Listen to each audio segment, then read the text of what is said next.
क्या समय और स्पेस वास्तव में पाया जाता है या ये एक मन की रचना है?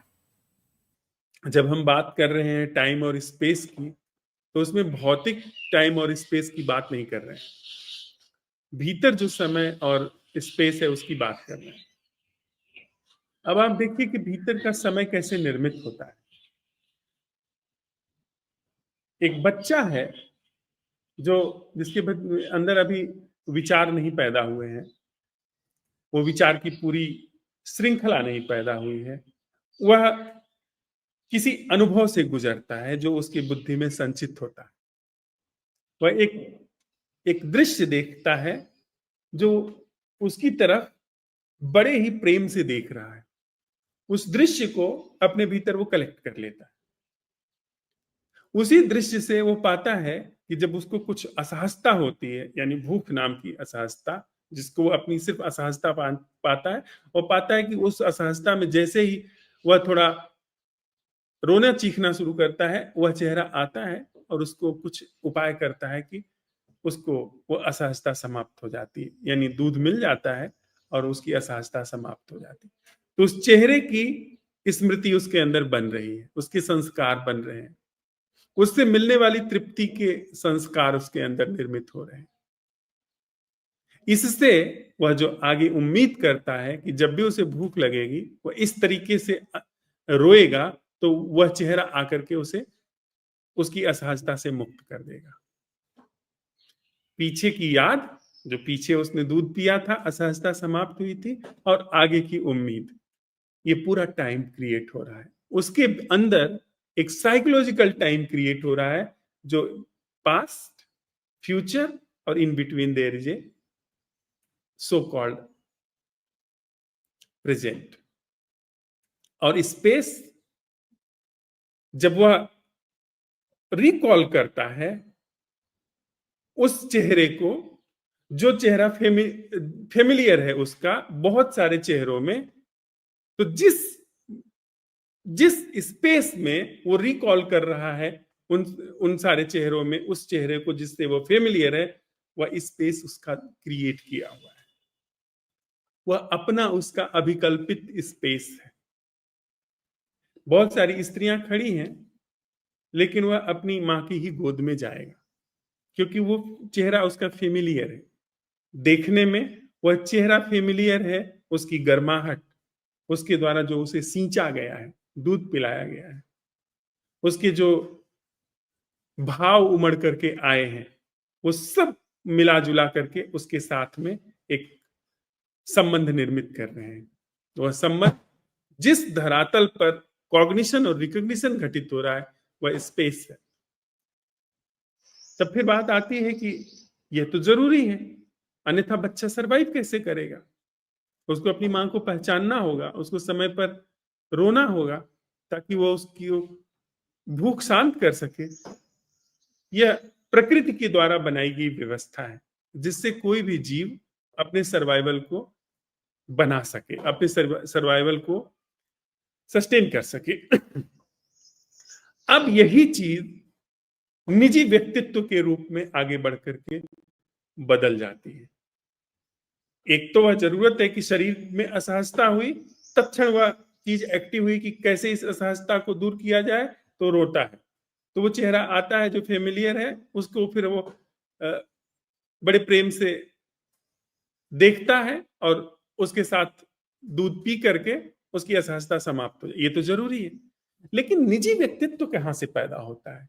एक चीज कहां से पैदा होती है जो लगातार चलती है?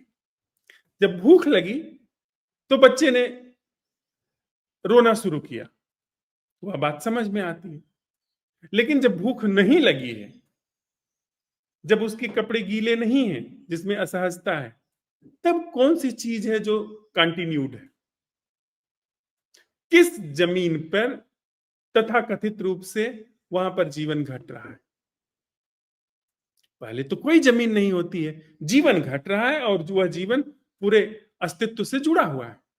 लेकिन साइकोलॉजिकली कौन सी एक रेखा शुरू होती है जिसमें उसका निजी जीवन शुरू होता है, निजी मैं शुरू होता है? क्या वह समय नहीं है?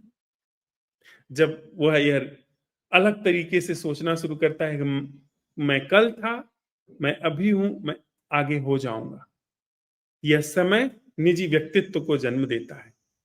निजी व्यक्तित्व साइकोलॉजिकल समय को जन्म देता है। साइकोलॉजिकल स्पेस जिसमें आपके निजी सोच विचार चल रहे हैं, आपका निजी आसमान है जिसमें सोच विचार चल रहे हैं, वो आपके द्वारा बनाया गया है और उस निजी आसमान के द्वारा आप बने हुए हो।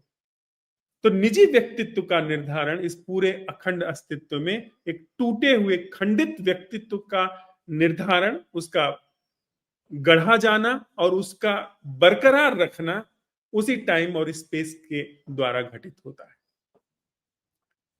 जो कि दुखकारी है, जो कि भ्रमकारी है। ऐसा हम लोग जांचे तो जांच सकते हैं। अब सतत आपके हमारे भीतर विचार प्रक्रिया गतिमान है, एक विचार जाता है दूसरा आता है। तो जिस जमीन पर विचार चल रहा है वह समय, समय की पटरी पर विचार दौड़ रहे हैं, विचार के डब्बे दौड़ रहे हैं एक दूसरे के पीछे।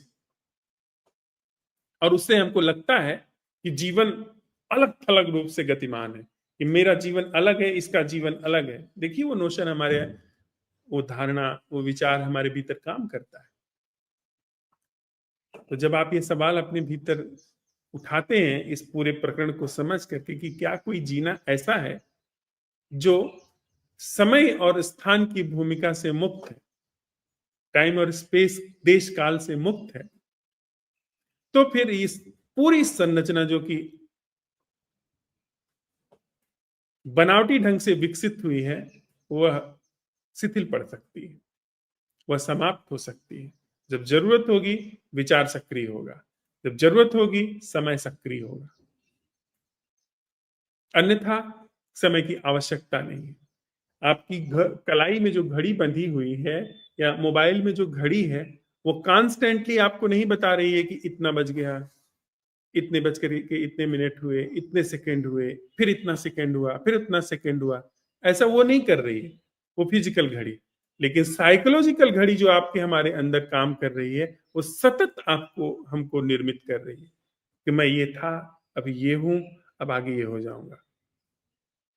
अभी थोड़ी देर पहले दुखी था, अभी जरा बदल गया हूं, फिर आगे हो जाऊंगा। या दुखी से शिफ्ट होकर के अवस्था सुखी की, फिर सुखी से शिफ्ट होकर के अवस्था दुखी की। फिर रेल के डिब्बे की तरह अलग अलग इंसिडेंट, अलग अलग विचार, अलग अलग एक्सपीरियंस जो मूव कर रहे हैं वो अपनी पटरी को भी निर्मित कर रहे हैं और उनकी पटरी पर वो विचार दौड़ रहे हैं। तो ये आर्टिफिशियल है, ये ऑर्गेनिक नहीं है। और जिस जमीन पे, जिस आकाश में ये दौड़ रहे हैं वो भी आर्टिफिशियल है। अगर आप ये सवाल उठाएं और उत्तर की कामना न करें, क्योंकि उत्तर की कामना स्वयं में एक समय है, आप पाएंगे कि ये समाप्त हो गया। कुछ बिल्कुल भी अलग वहां पर जगह ले सकता है जो रहस्य है।